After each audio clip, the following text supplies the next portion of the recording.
Hi, I'm Shane. And I'm Alex. And this is the RPM podcast. Welcome to a very special show. We decided we would try out some alternative awards for the 2020 season. Now, it's been a few weeks now since we watched the last race. We've given it a bit of thought. We've had some time to let our feelings about the season percolate in our brains for some time. And we thought, just for a bit of fun, with some serious and some silly categories, and we might be able to expand on this in the future in future seasons, we just thought that we'd be giving our own winners for our own unique awards, as we do for Driver of the Day, for example. But we also want to hear your winners for these categories that we read out. So be sure to follow along and put your award winners either in the comments or send them to us via Twitter at RacePerMinute or via email at info@raceperminute.com. So, Shane, without further ado, take us into the first RPM award of 2020. Okay, so the first award is for the best livery of 2020. Quite simply, the best looking car, and this can be from testing all the way through to the end of the season. Obviously, there's been some alternative versions throughout the year. So, the best livery, Alex, what is your best livery of the year? Okay, my best livery is going to the AlphaTauri AT01. You can tell that there are some fashion-conscious people involved with this team and this design, as per the renaming of the Toro Rosso outfit to promote their new clothes brand. This livery is it's sleek, it's simple. The navy blue is a great match to the brilliant white. It's rather reminiscent of the 2004 BMW Williams, I think. It has a kind of similar color tone to it. And even though there are quite a few primary white-coloured cars this season, this is by far the best one, as it's detailed without being cluttered. And the more that I look at it, the more bold I realise it is in ways other than just the colouring, because like all good liveries, it has a slightly different impact depending on the angle that you look at it. So I think of like the Renault, for example. When you look at it from the front, the yellow really dominates. And when you look at it from the side, it's more of the black. Yeah.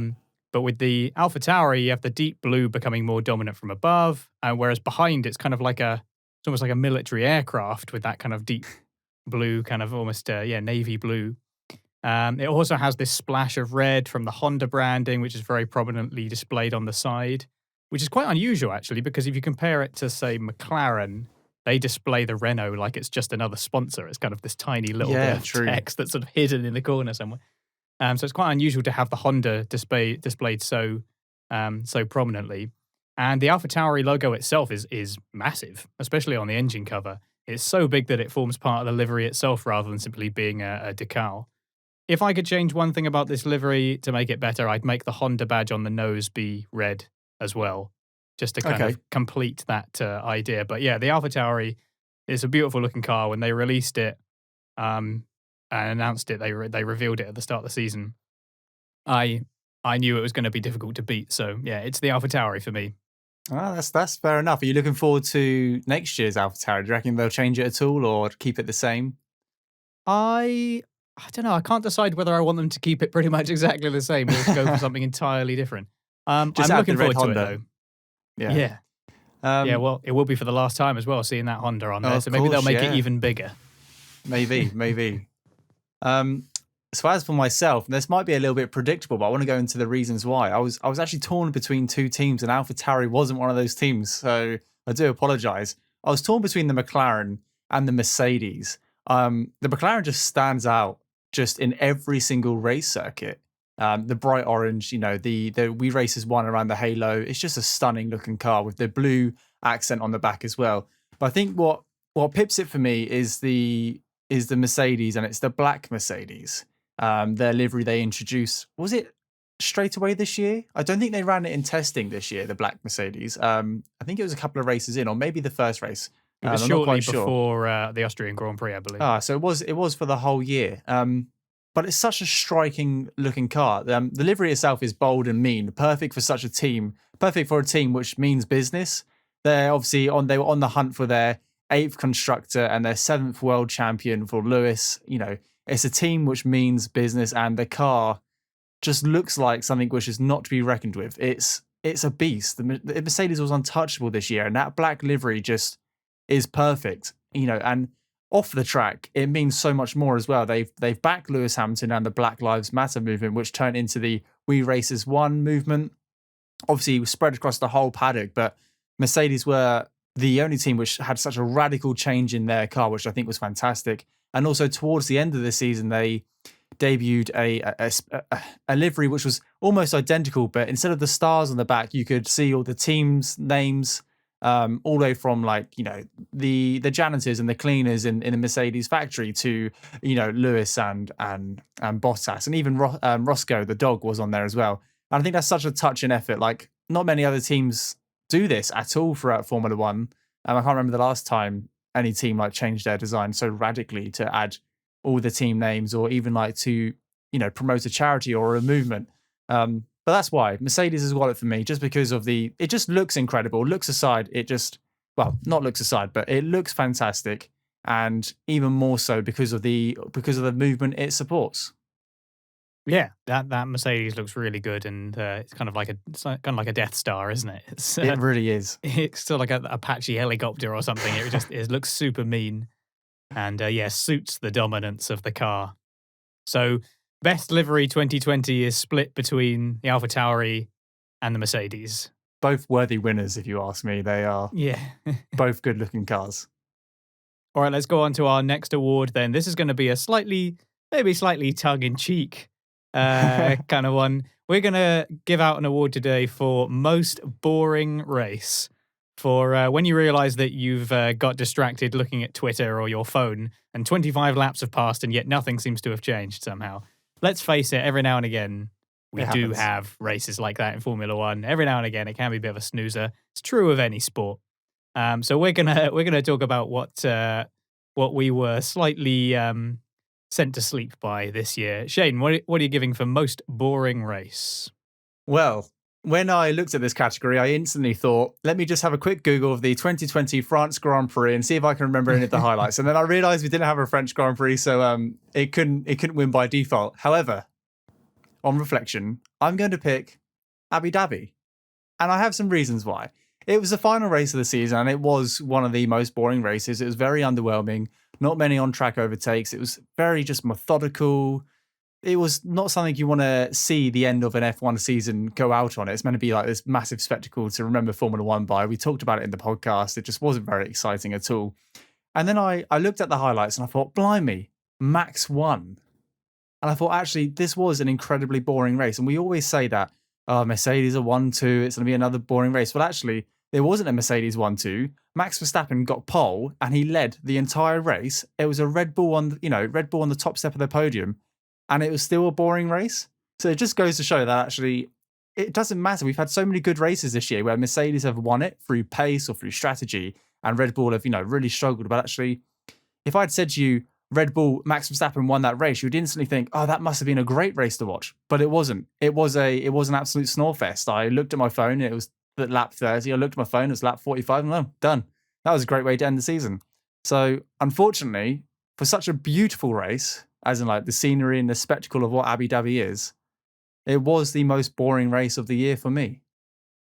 Okay, yeah. Abu Dhabi was a limp end to a fantastic season.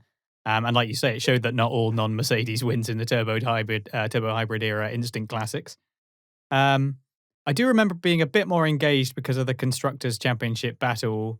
And obviously, I liked watching the cars under the lights. There was some decent qualifying laps and some late excitement as Albon chased Hamilton.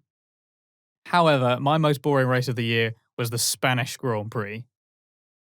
Spain, compared to Abu Dhabi, what did happen in that race? I don't really, I had to go back and check. Hamilton won by miles, 24 seconds he won by. Bottas messed up his start, which ultimately meant that Verstappen took second instead of third.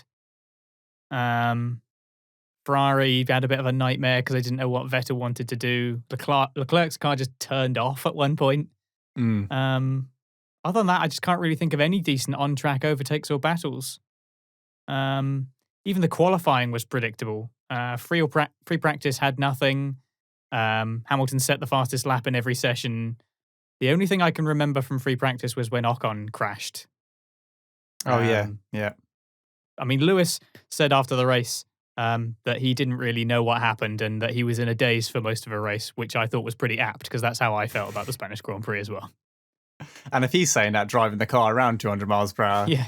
imagine what us fans felt like. Now you've actually mentioned the Spanish Grand Prix, it's hard to actually pick up anything which... So forgettable. So forgettable. It's a good job it's early on in the season and nothing championship-wise is on the line. Otherwise, yeah, that might have been another Abu Dhabi. I really hope that they change it out for another circuit. Like like a race in Spain, definitely, but please not at Catalonia, like somewhere where we're not testing. Yeah, and if you want our thoughts on all the racetracks of the year, then we did do an RPM roundup on our tracks, our favourite and our least favourite tracks. So we'll link that in the description. It's a lengthy one, but you can skip forward to your most hated tracks and you can see what we think of them because it's probably pretty similar to us. All right, Should we move on? Biggest clanger for the greatest individual mistake or individual mistake by a driver or a team, either on or off the track. So who messed up the biggest? So I think honourable mentions to begin with have to go, well, for my side anyway, have to go for Mercedes missing that the pit lane was closed in Monza, which obviously landed Hamilton a stop-go penalty. I'm going to throw in Haas for signing Mazepin because that's just bound to cause them nothing but trouble both on and off the track. That's on my notes as well. That's going to be one hell of a mistake. It's already a mistake and it's going to keep being a mistake. But it's got to be George Russell's induction into the crashing under the safety car Hall of Fame. Oh, okay. He joins the greats. Michael Schumacher did it a couple of times. So yeah, I think very few brilliant drivers have surprisingly managed to get away without doing that. There's not too much to say about it that we didn't already say in the post-race for Imola. Obviously, you can go back and listen to our Emilia-Romagna Grand Prix post-race discussion. But clearly there was something about potential points on the table that made the difference between simply keeping the rears warm and spinning up the tyres so much that he turned it into the wall. So as an individual mistake, when he was at a sort of potential breakthrough moment in front of him, I think it's got to be Russell's Imola crash for me. That's fair enough, and that was in one of my top two, and we might be talking about that later on in the podcast in a different category. But okay, my biggest clanger of the year has to be the Mercedes pit stop. Absolute terrible cock up it was in Sakir. There's nothing else really to say about it apart from a team which thrives on perfection. All the eyes everyone was watching that race purely. Oh, I mean, everyone was watching the race anyway, but it was Russell in the Mercedes. What could he do? Mercedes just didn't need to mess up. And unfortunately, that pit stop and the punctures and everything which went wrong with that race, that's the biggest clanger for me. How a team who, like I said, thrive on perfection, do nothing wrong for 90% of the year or 95% of the year, just buckled. And by God, did they buckle hard. Like, it was just an absolute chaos. And I just remember watching and thinking, they've chucked away so much. I mean, it wasn't necessarily the points. They'd already got the constructors. Lewis had already won the drivers at this point. It was just an absolute mess for a team which really didn't have to try hard. They tried too hard and it all went wrong. So that's my biggest clanger of the year. Yeah, Mercedes are a team that always want to outdo themselves, no matter how amazing what they've done previously are. And they definitely outdid their mess at the 2019 Germany Grand Prix, where they had that horrible pit stop with Hamilton. They managed to do it for both drivers, so they're just getting better every year. Okay, let's move on to a slightly more serious one now. So we're going to go with most improved driver. So Shane, who came out the other end of 2020 looking like a completely different racer? There was a couple, and this was a really hard one because actually so many drivers performed well this year. We had a lot of reserve drivers come in and show their piece, which is fantastic. I was torn. I kind of just parked the top 6 drivers, even though Hamilton did fantastically and Max did, but they're not the most improved driver.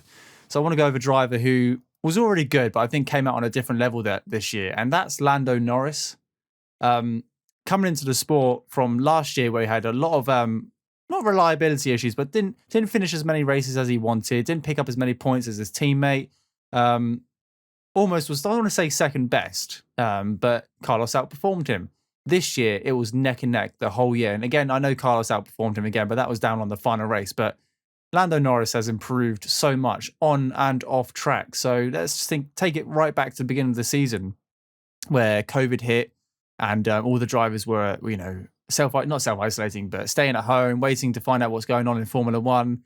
Lando was on Twitch raising money for charity, different charities, like shaving his head, doing different helmet designs, donating those to charity, which was absolutely fantastic. A couple of drivers did it, but Lando really stood out in raising money, a great deal of money for charity. And then comes in on the first race, he secures a P3.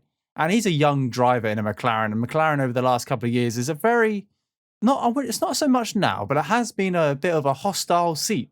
Drivers come and go in that seat very quickly, but actually Lando has managed to land a McLaren seat and actually stay planted, which I think is fantastic. To start the year and finish P3, the amount of pressure he was under as well to secure that 5 second or less gap to Lewis Hamilton in a car which was on old tyres on the last couple of laps of the race, just straight away from the season, he outperformed exactly what I thought he was going to do. He's just incredible stuff. And he had a couple of bad races throughout the year, but he always picked himself up and scored a handful of points for the team. And like I said, he matched Carlos Sainz pretty much at the end of the year, and Carlos has been in the sport a lot longer. So Lando Norris is my most improved driver. Yeah, that's an interesting one, especially bringing up his off-track actions as well. Like he made something of a statement about his position within the team, which was important given that he's going to be alongside Daniel Ricciardo at the start of the next season. So yeah, that's a good shout. I think we might be showing our bias a little bit here. Oh no. Because I'm going to say Carlos Sainz. That's completely respectable. That's fair enough. Carlos has really blossomed at McLaren. I was a bit concerned in the first half of the season that he was going to have his quality dampened by a lack of reliability and consistency when it really mattered. But finishing in the top 6 in 6 out of the last 7 races is just brilliant. I mean, the McLaren is a much improved car, but it's not within the top 3 fastest cars. So getting that in results is just absolutely brilliant, especially considering some of the development issues that the car was having, making it more difficult to drive, according to the man himself. He said a couple of times. Yes, he did slam into the barrier in a moment of overzealousness at the start of the Russian Grand Prix. I remember that. What made me finally decide on Sainz was when he was announced as driving for Ferrari in May of last year. I was a little bit unsure how he would fare, especially against Leclerc. But with 2020 behind us, I'm pretty confident that he could give the Monegasque a good run for his money, and he's starting the next season at a peak of experience and quality. And you're absolutely right in saying that, especially on points, the two drivers were really, really close together, and that really helped the team bring home a positive result in the constructors and nail that 3rd place. But yeah, Carlos Sainz has finished this season looking like somebody who's entering a team like Ferrari with the ability to challenge someone like Leclerc, and if that Ferrari does improve, and I believe that it will, we could see Sainz winning races next season. It could happen. It could happen. And whilst we're on the subject of most improved, and this isn't part of the categories we had predetermined, but it's interesting that we both picked the McLaren drivers. Would you say that McLaren are the most improved team? Because actually, I was listening to you and thinking about their 2 drivers, and actually, like you said, McLaren had no right to be that top 3 team. We have Ferrari, we have Mercedes, we have Red Bull, and yet McLaren became 3rd in the Constructors' Championship. So actually, that's a massive jump for them. And given where they've come from, I would almost give those the most improved team. And I don't want to just surprise you with another question, but off the top of your head, could you think of any other team which has done surprisingly well? Yeah, I think if I had to go for most improved team, I'd probably say Renault. Okay. Because if you compare them to their results last season, and even from the start of this season, their car's still got a few problems. It's a little bit inconsistent where there are certain tracks. It just seems to fall apart. But their overall performance improvement over the season has been genuinely very impressive. And I think I think we could be really surprised by them as Alpine in the next season, not least with Fernando Alonso behind the wheel, one of the most adaptable drivers in the history of the sport. So, I think if I had to go for most improved team, I'd probably say Renault. And that was off the cuff, so I appreciate you jumping in there and giving me your opinion. Right, what's next? Next on the list is best radio message of the year. There's so many great examples. We've had so many absolute bangers on the radio this year. Over the years we have, especially from the likes of Sebastian Vettel. I mean, I've got something loose between my legs. Last year. This year is Who Let the Dogs Out. It was just so many great radio messages. And I had to go back and watch the highlights video on Formula One today just to make sure I'd picked the right one. And even now I'm still a bit, it's hard because it's such a broad award. Is it the This is funniest? obviously one of the more silly ones, isn't it? Is it the saddest, or is it the most? Is it the most sincere? So my top four, I'm going to go through my top four in no particular order. Is Lando Norris coming third at the first race of the year? That was incredible for me. Gasly winning at Monza. Vettel Who Let the Dogs Out, and then Hamilton with the puncture at Silverstone. Just the commentary all the way through to the last lap, and then the finish. So my best radio message of this year, and I know we're not going to agree on this because there's been so many. It was Lando Norris coming third at the first race of the year, and I listened to that back today, all the way from the three laps to go, all the way through to pulling up into Parc Ferme, and it's a brilliant story. It's absolutely fascinating to listen to, and just the emotion between driver and engineer from pure adrenaline to precise actions, what Lando should be doing, and then Lando responding with done this, yep, check, all good. And then the sense of relief and not the relief, it's the suspense to hear whether he'd got it within 5 seconds. Then he did get it within 5 seconds, but they didn't celebrate too early because they weren't quite sure, and then they celebrated. Just the range of emotions in the space of, it's only a minute lap, in the space of 3 minutes was absolutely unbelievable. So that's why that goes to the best radio message / couple of minutes of the year. Yeah, did you ever think you'd hear a Formula One driver saying "GG boys"? No, it's quite an unusual one. Yeah, that's a good one. A couple of honourable mentions for me. Tom Stollard telling Sainz that he's P1, purple in all sectors, after he was the first one out in FP3 in Monza. I guess I've gone for a slightly more pithy one. Which is Max Verstappen saying, "GP, did you remember to hydrate during the race, during the 70th anniversary Grand Prix? Reminding your own race engineer to hydrate and sanitize whilst driving a Formula One car is such a Max Verstappen thing to do. Yeah, just simply because he has the capacity to do it. Yeah, I think he was leading the race at the time as well. Most drivers complain about talking in the corners, whereas Max is the one who's actually able to have a little chat about personal hygiene. And it's also sort of on topic as well, hydrating and sanitizing during a pandemic. Yeah, very true. I think earlier he was asked to sort of ease up on the Mercedes. I think that's the Grand Prix where he was like, "I'm not going to stay behind them like a grandma or something." That was almost going to be my top one. Yeah, that was another good one. And the whole Verstappen during that whole race was kind of like more of the side of the Flying Dutchman that I'd like to see a little bit more of, because Verstappen can be a little bit, he can get a little bit frustrated sometimes, and we know that he's had his fair share of controversy for saying rather unpleasant things about drivers. I don't know. I think that what goes on in the cockpit during the race stays in the cockpit, stays during the race. Obviously there's a lot of emotions when there's that much adrenaline going through your body.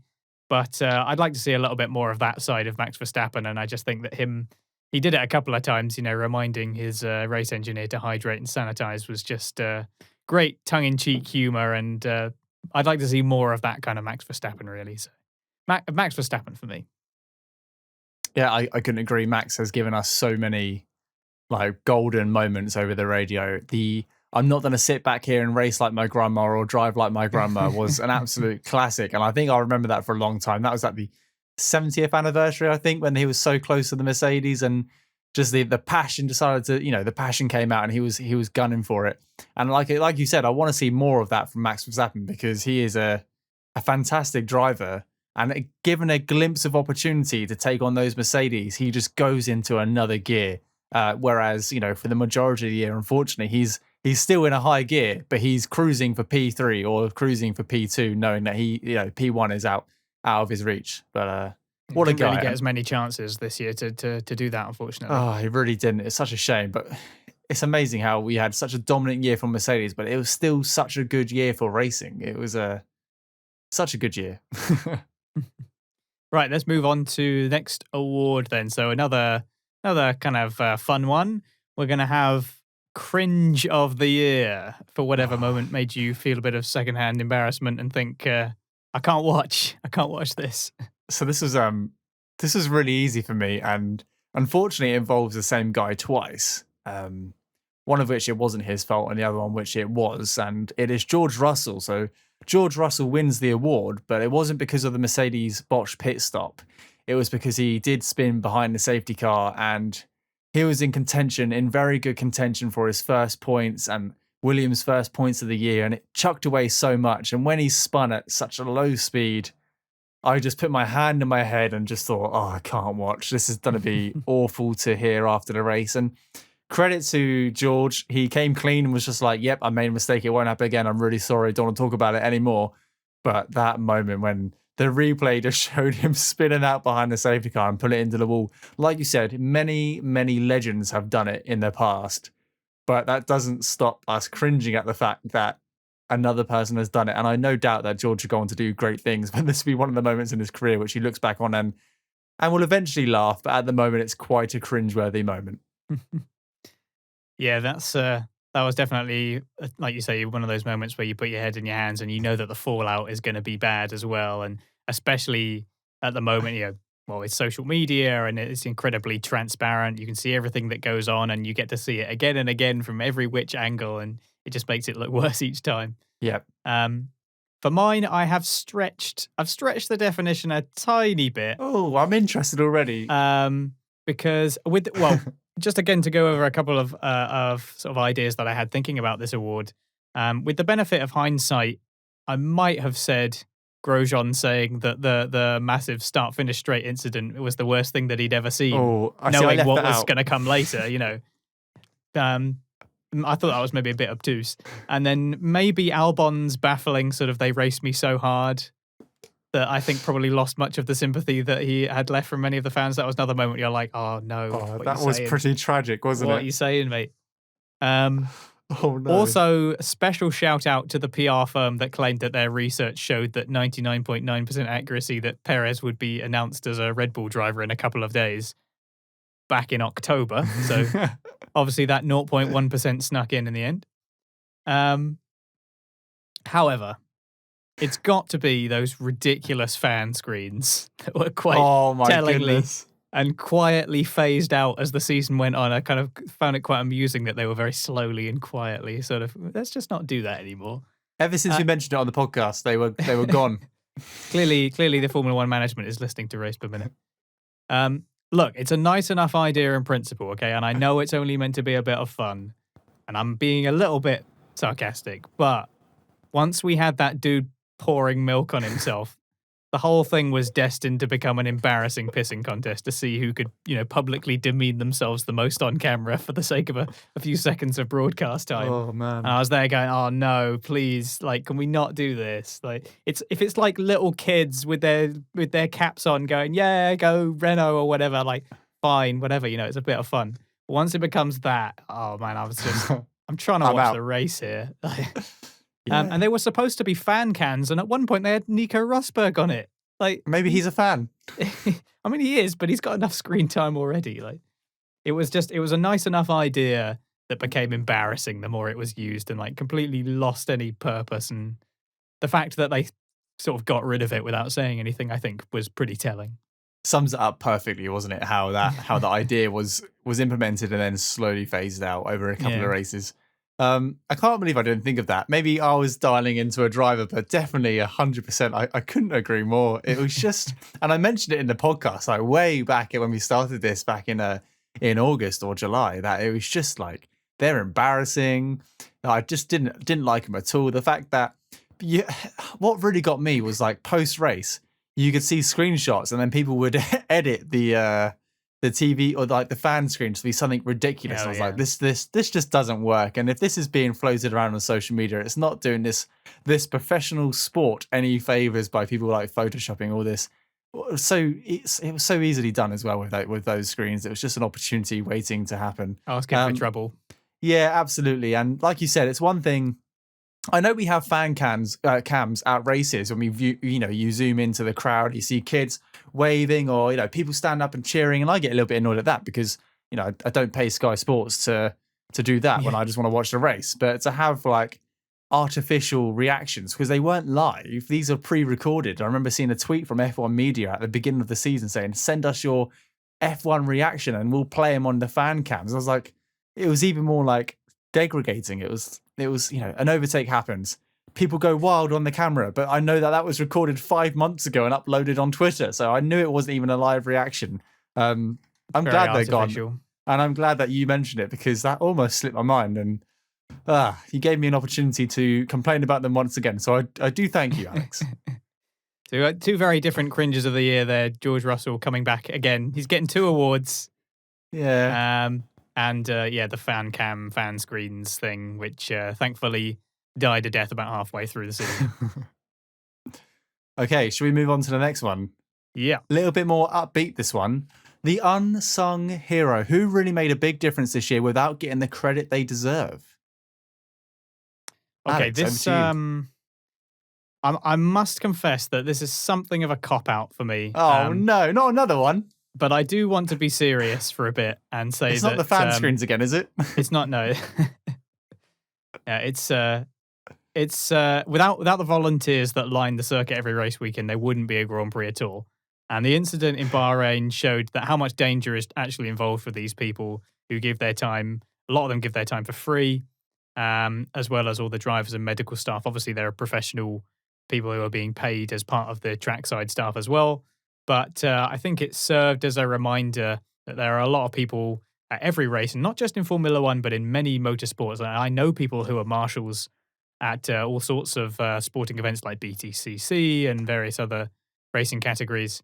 And I think they are the unsung heroes of a season that may not have happened at all. And there was a certain amount of risk just being involved. You're being part of a large event where you're going to be coming into contact with lots of different people. We're in the middle of a pandemic. That itself comes with risks. And if you're also a volunteer, you're doing it for the love of it. And I have maximum respect for that. And it's not very often that we get to see or hear anything from these volunteers. So, the volunteer marshals and track staff for me are the unsung heroes of 2020. Wow. This really puts mine to shame because what you've said actually is spot on. And, I was very tunnel vision when I saw these rewards and I was going down the driver or team give us some levity. Give us some levity. Like I said, I was going down the driver or team route, but what you said is absolutely perfect. We take it for granted. We have a race which is incident free and we don't see the hundreds of people who, marshal these events. We don't see the safety car. We don't see the medical teams because thankfully they're not required. And like you said, the Roman Grosjean incident just highlighted how much these people have an impact on Formula One and how much they give up to make sure that this amazing show we love continues every other week. A huge shout out to everyone who participates in Formula One in their own time without getting paid because they absolutely love the sport. Without them, we don't get to see it on TV. So thank you very much. But my unsung hero / unsung hero driver, dialing it back in a little bit, is Giovinazzi. And I'll tell you why. Quite simply, because last year, it wasn't too good. The year before, he wasn't very good. But this year, he matched Kimi Räikkönen. I think he matched him on qualifying. I think he beat him on qualifying and equaled him on points throughout the year. And Kimi is not a slow driver. He's been in the sport for a fair few years. He's got a ton of experience underneath him. And I just think Alfa Romeo weren't really picked up much this year. They were kind of not very much TV coverage, not very much about their drivers. Again, that's partly because of Kimi doesn't really give much as a driver. He just doesn't do the greatest interviews in the world. I mean, he's getting better, but he's very reluctant to delve into too much information. But Giovinazzi has done it extremely well this year. And I don't think we've mentioned him much at all on this podcast because we've obviously focused on the bigger stories or the other parts of the racing. But he's my unsung hero. And the fact that he signed for next year as well goes to show that he's done a good job. Yeah, they've committed to him. And I think that, like you say, he's been a lot more consistent and he's shown that he has quality on both Saturday and Sunday. He's had some really good starts to the races where he's been able to pull things back. Like he managed to get points in Imola at a track that's very difficult to overtake on, started from the back of the grid and ended up in the points. Like to do that in an Alfa Romeo alone is very impressive. And like you say, he doesn't really get mentioned all that often because we should have had a Best Hair award because he would definitely win that. Yes, very true. That would have been a second one. I've also got here shout out to all the reserve drivers who stepped up last minute and, dropped their plans to travel, to get into Formula One, to take part in the teams, especially like the pink, Hulkenberg stepped up a couple of times with very short notice and did exceedingly well as well. So I was kind of edging on the fact to give him the unsung hero because he did very well because he's been out of Formula One and scored points. So he's done a great job, but also, it wasn't in the whole season. And I've also got down here, obviously, all the staff and everything due to just all the medical staff due to COVID being able to keep Formula One on the road. All the tens of thousands of tests they were completing, and obviously all the crews behind it all. Yeah, I was considering Hulkenberg as well, but then I didn't really think that he was unsung. Like he definitely received a lot of praise. He was sung. Yeah, true. He got driver of the day. Where was he got driver of the day? Was it Eiffel Grand Prix, possibly? I think so, yeah. Yeah, but so he definitely got praise. So I feel like he couldn't qualify for unsung hero as a result. Very true, very true. Right, last award then is going to be the Who's Cutting Onions award, which is the moment this season that really made us feel all emotional and reminded us of the passion that we have for the sport. Something that really just, got that feeling in your chest where you realize why you love Formula One so much. Shane, take it away. Oh goodness, there's so many options. There's so many options. What comes to mind instantly was the incident involving Romain Grosjean, because we all got choked up. The Formula One world just stopped in time for like 28 seconds to see if this guy was okay, to see if he had made it out, to see if Roman, was alive. People cried, I got choked up. Everyone just stopped doing what they were doing. Even talking about it now makes me realize how lucky he was to be in the position he is now. Chatting away on social media, praising the fact that his dressing is coming off his hand in the next couple of days, which is fantastic. So that's definitely one of my top. Vettel scoring his last podium with Ferrari. He's had such a terrible season, and I saw him get a little bit emotional, and it was quite emotional that he joined that team with so much passion, and he's left that team with arguably, and he hasn't said this, but arguably the passion's gone. He's just not with it anymore when it comes to Ferrari. So his last podium, Lando Norris scoring a third place, which is absolutely crazy. Being a British driver from McLaren, obviously massive fans over here.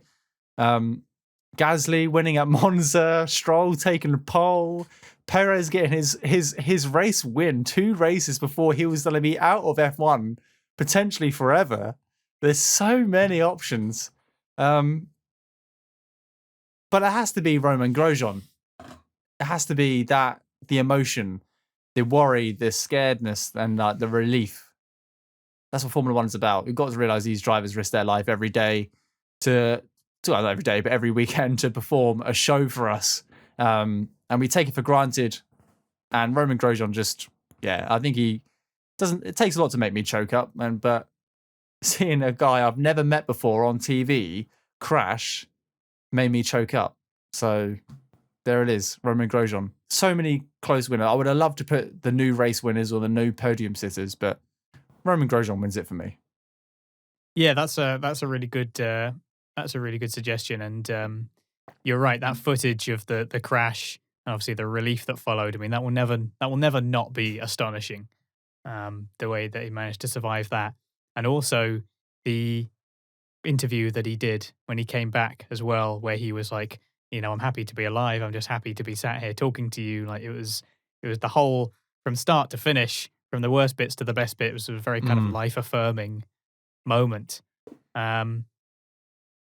However, I did consider the Grosjean incident, but in terms of, because I guess the Grosjean incident was kind of like a long process, like emotionally for me, it was kind of like a very long thing, not just in the race, but also the aftermath and him getting better and all the rest of it. I have to pick Gasly winning the Italian Grand Prix. That was definitely the moment for me. I had to pick it kind of precisely because of the complexity of my feelings towards it, particularly with Sainz missing out on a potential race win. But Gasly winning a historic race for AlphaTauri at their home Grand Prix in such a wonderful echo of Vettel's win in 2008 for Toro Rosso. It's just emblematic of Pierre's perseverance to go from a down and out with Red Bull, with a lot of people writing him off completely halfway through the 2019 season, to becoming a national hero. He was on the front cover of like every single certainly on every single sporting journal and newspaper in France, and many of the newspapers as well. If you can watch the French commentary of the last couple of laps of the 2020 Italian Grand Prix without feeling a little bit of something, then I think you probably need to get your pulse checked. I think that it was just an amazing moment, and just showed what is possible in this sport, even when at certain moments it feels like a driver is basically done for. And we had that a couple of times. Again, I mean, you mentioned Perez. It doesn't happen to every driver, but when it did happen for Gasly at Monza, it was, a truly magical and historic moment. And I knew when I was watching it, I was like, this is the kind of thing that is going to go into every Formula One montage from now until eternity. Like, this is one of those moments that will be remembered in Formula One for the rest of time. And I can't believe I'm here watching it right now live. Like, it's happening before my very eyes. So yeah, Gasly wins the Italian Grand Prix is my Who's Cutting Onions award. Yeah. And that closes it out, doesn't it? That's all our awards. That and is, sadly, that is we didn't we didn't actually like have two of the same, did we? We had different ones for each one, but it was kind of nicer, I guess, in a way. Yeah, I thought going into this we might have one or two which match up, but actually it's quite interesting hearing each other's like personal favorites or personal bests, or and the story behind it as well. It's not just I choose this driver, let's move on to the next one. And I'd like to thank you, Alex, because it was your idea to do this awards, but more so it was your idea to have unusual awards. We could have quite happily sat here and gone best driver of 2020 or best runner-up of 2020, and we would have gone Lewis, Max, Lewis, Max. But actually, there's been some names here which you wouldn't associate with awards. Sorry, George, in the Cringe of the Year and in Mercedes. Unfortunately, you didn't pick up any brilliant ones. But I like unusual talking points because it just creates a bit of nice conversation out of the ordinary conversation, doesn't it? We're not the mainstream. We're not going to do the mainstream. Who's the best team? Who's the best driver? Because that's all very obvious. But these are very, very good. Yeah, I wanted to do some alternative awards, and hopefully, as I said at the beginning, hopefully we can expand on this and change, do some different awards as we go ahead, and in different seasons, maybe we'll have different awards. Let's just recap then. So we had best livery. I gave it to AlphaTauri. Yours was the Mercedes, yeah. Most boring race. You had Abu Dhabi. I said Spain. We had biggest clanger. You said the Mercedes pit stop at Sakir. Yep. Or pit stops, plural. There was two terrible pit stops, technically. And I had George Russell's Imola mistake. Most improved driver. Who was yours again? Norris. Oh, yeah, you said Norris and I said Sainz. The McLaren bias potentially coming in a bit there. Best radio message. Yours was the... Mine was Norris, the P3. Oh, yes, yeah. Yours was the start of the season, Norris's podium and all of the drama in the cockpit. Yep. Mine was Max's Did You Remember to Sanitize and Hydrate for GP. I hope he continues that. Yeah, it would just sort of stay relevant, I suppose, for a bit, yeah? Yeah, true. We had Cringe of the Year. I said the fan cams and fan screens. I said George Russell spinning out behind the safety car. George Russell got a second award. I think he's the only person who gets... Oh, no, because Lando has 2 awards as well. Lando's got 2 as well, yeah. Lando's got 2. We had Unsung Hero. You had Giovinazzi. Yep. With his spirited but sort of quiet drive for Alfa Romeo.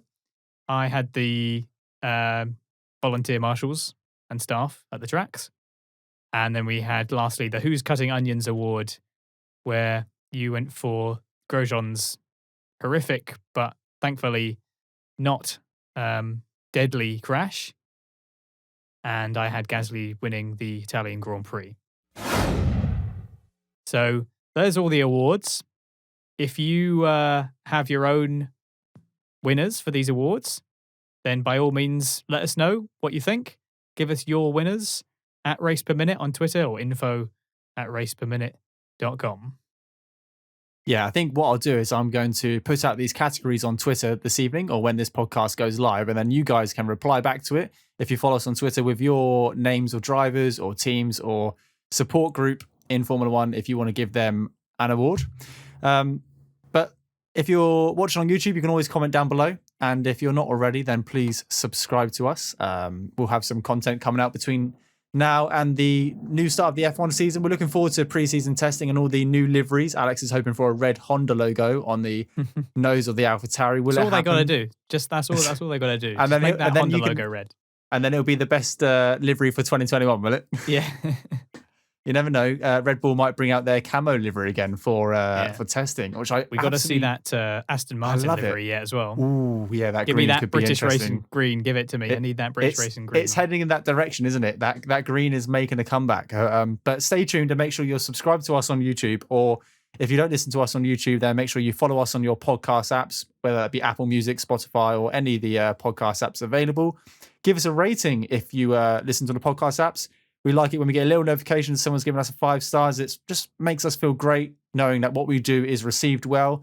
And it's like Alex said in a couple of podcasts ago, it's not very often we get feedback outside of YouTube or outside of Twitter. So to know that people on, say, Google Podcasts are listening and they're enjoying it, just giving us a thumbs up or a 5-star review really helps us and keeps us motivated. And if you're not already, then do follow us on Twitter at RacePerMinute.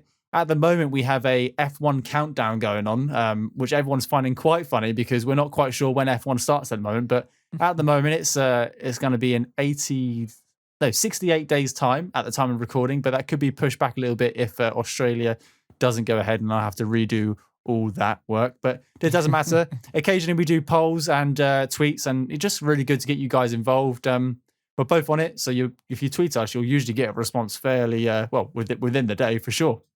If you're not on Twitter or on YouTube or anywhere, you can email us at info@raceperminute.com. When the traditional podcast starts back up again, when we do post-race reviews, we ask for your guys' reactions to the race. And you can send it in to us by sending us a video of yourself or an audio clip, and we'll play it on the podcast live. We've only had 1 or 2 people. I think it's only 1 person who's done it. Dave's only done it so far. Definitely interested in getting more people to do that in the next, in the F1 2021 season, get more of you guys involved in the podcast.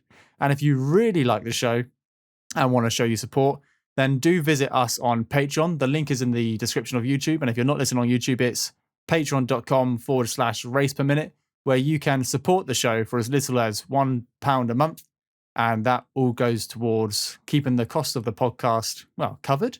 And you can get yourself some great rewards. And they go all the way from joining our Discord chat to getting involved in some video chats, and then all the way up to some RPM merchandise, which will be almost refreshed going into the new season, I believe. We have some ideas coming out, so stay tuned on that. But that's it from me. Alex, do you have anything else to say? Just thank you very much for joining us for our awards, and we'll see you again very soon. See you next time.